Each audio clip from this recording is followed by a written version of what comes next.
दोस्तों, इस दुनिया में बहुत से लोग ऐसे हैं जो अपने सपनों को छोड़ देते हैं। बहुत ही ज़्यादा प्रयास करने के बावजूद भी सफलता नहीं मिलती है तो मन में हार मानने का विचार आता है। हम अपना उत्साह खो देते हैं। हर दिशा में ना उम्मीद ही दिखाई देती है। कुछ भी पॉजिटिव नज़र नहीं आता। लगता है कि हार मान लें। यदि आप भी ऐसे सोच रहे हैं तो मैं कहूँगा नेवर गिव अप। फिर भी आप हार मान चुके हैं और आपको लगता है कि आप आगे कुछ नहीं कर पाएंगे। अगर आप भी अपने जीवन में हार मान चुके हैं तो ये वीडियो आपके लिए है। थोड़ा सा भी स्किप किए बिना पूरा वीडियो देखना। तो दोस्तों, आप अपने अंदर झांक के देखिए और अपने अंदर शक्ति मौजूद है उसे पहचानने की कोशिश करिए। दोस्तों, आप जो भी करना चाहते हैं उसे कर सकते हो। एक विजेता बनना कोई मुश्किल काम नहीं है। दोस्तों, हर व्यक्ति के अंदर एक विजेता है। बस आपको अपने अंदर से उस विजेता को बाहर निकालना पड़ेगा। दोस्तों, आप अभी भी निराश और इसलिए आप अपने लक्ष्य को छोड़कर जा रहे हैं। इसमें आपकी गलती नहीं है, क्योंकि ज़्यादातर लोग ऐसा ही करते हैं। कुछ लोग प्रयास करना जारी रखते हैं, उसे सफलता जरूर मिलती है। चाहे रास्ते में इतनी भी परेशानी क्यों ना आए, मंजिल उसको मिलती ही है। दोस्तों, जब आपने सपना देखा ही है तो उसे साकार करने के लिए आगे बढ़ें। आप क्या हुआ, हमारी सबसे बड़ी कमजोरी हार मान कर बैठ जाना है, जबकि सफल होने का सबसे बड़ा कारण सतत प्रयास करना है। दोस्तों, आपके इरादे बुलंद होने चाहिए। तब तक हार मत मानो जब तक लक्ष्य प्राप्त ना हो जाए।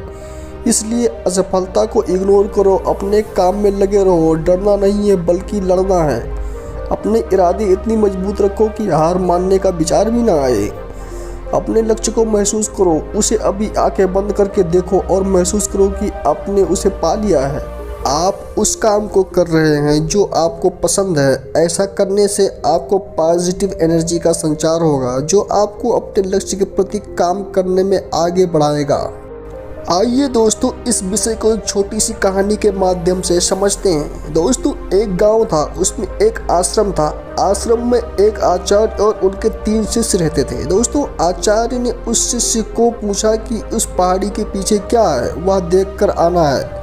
आचार्य ने अपने पहले शिष्य को आदेश दिया और कहा, पहले तुम जाओ और पता करो कि पहाड़ी के पीछे क्या है। शिष्य ने आचार्य का बात मानकर उस पहाड़ी के पीछे क्या है वह खोजने आगे चला गया। रास्ते में कई सारी मुश्किलों का सामना करके वह आगे रास्ते तक पहुंचा। बाद में उसके मन में नेगेटिव विचार आने लगे। शिष्य ने पीछे मुड़ने का फैसला किया और वह सीधा वापस अपने आश्रम चल पड़ा। आश्रम लौटने के बाद वह आश्चर्य से कहता है कि आधे रास्ते से ये लौट आया। फिर आश्रम के दूसरे शिष्य को आचार्य ने आदेश दिया कि तुम उस पहाड़ी के पीछे क्या है वह खोज के लाओ। आचार्य के आदेश से वह दूसरा शिष्य अपने मार्ग पर चल पड़ा। पहले शिष्य की तरह उन्हें भी रास्ते की शुरुआत में बहुत सारी कठिनाइयों और मुश्किलें आईं। फिर भी वह आगे बढ़ा, लेकिन चलते चलते वह थक गया और मन में सोचने लगा कि अब कितना दूर है या अब मुझसे चल नहीं जाता, क्या करूं। उसने मन में नेगेटिव विचार आने लगे और उसने भी गिव अप कर दिया। दोस्तों, अंत में आचार्य ने अपने तीसरे शिष्य को आदेश दिया और कहा कि तुम जाओ और पता करके आओ कि उस पहाड़ के पीछे क्या है। ओम शिक्षण तुरंत ही आदेश मानकर अपने मार्ग पर चल पड़ा। मार्ग में आने वाली बाधा और मुश्किलों के बाद भी वह आगे बढ़ता रहा। वह चलते चलते थक भी जाता, फिर भी वह आगे बढ़ता रहता। जब भी वह थक जाए तो थोड़ा आराम कर लेता। वह सोचता कि अब थोड़ा ही दूर है और मुझे हार नहीं मानना है, मुझे बस चलते रहना है।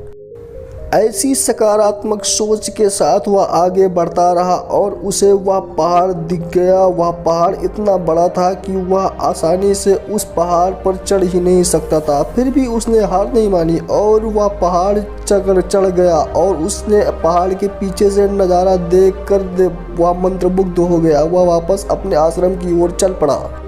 दोस्तों, क्या आप वही गलती तो नहीं कर रहे जो पहले 2 शिष्य ने की थी? बहुत से लोग हैं जिन्होंने सफलता के इतने करीब होने के बाद भी हार मान ली।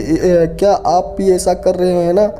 लोग परिस्थितियों और प्रॉब्लम से डर जाते हैं और आप अपना कदम पीछे खींच लेते हैं, लेकिन आपको ऐसा नहीं करना चाहिए।